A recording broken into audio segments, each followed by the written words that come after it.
কবিতার মাধ্যমে একজনের কথা বলি। আমাদের শহীদ শামসুল হকের লেখা নুরুল দিনের সারা জীবন নামক একটা কাব্যগ্রন্থের প্রস্তাবনা অংশ নিবেদন করব, যেখানে একজন কৃষক নেতার কথা বলা হয়েছে, যিনি ব্রিটিশদের বিরুদ্ধে নীল আন্দোলনের নেতৃত্ব দিয়েছিলেন। নীলক্ষা আকাশ নীল, হাজার হাজার তারা ওই নীলে অগণিত, আর নিচে গ্রাম গঞ্জ হাট জনপদ, লোকালয় আছে ৬৯,০০০। ধবল দুধের মতো জ্যোৎস্না তার ঢালিতেছে চাঁদ পূর্ণিমার।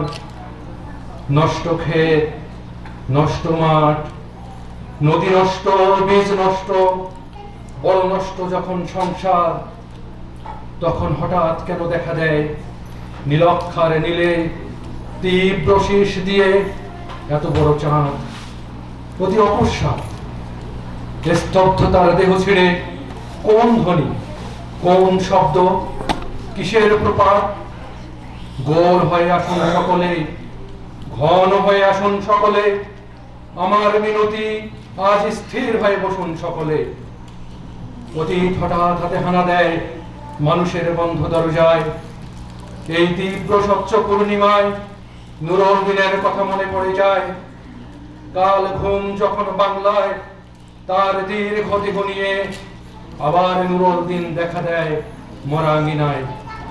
নুরুল দিনের বাড়ি রংপুরে যে ছিল, রংপুরে নুরুল দিন একদিন ডাক দিয়েছিল ১১৮৯ সনে।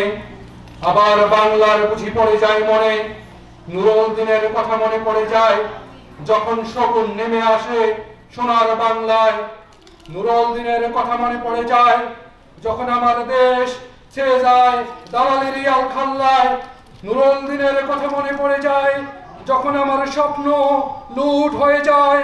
নুরুল দিনের কথা মনে পড়ে যায় যখন আমার কণ্ঠ বাজেয়াপ্ত করে নিয়ে যায়।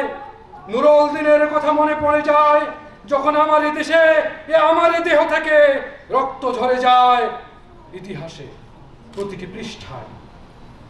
আসুন আসুন তবে আজ এই প্রশস্ত প্রান্তরে, যখন স্মৃতির দুধ জ্যোৎস্নার সাথে ঝরে পড়ে, তখন কে থাকে ঘুমে, কে থাকে ভিতরে, কে একা নিঃসঙ্গ বসে অশ্রুপাত করে?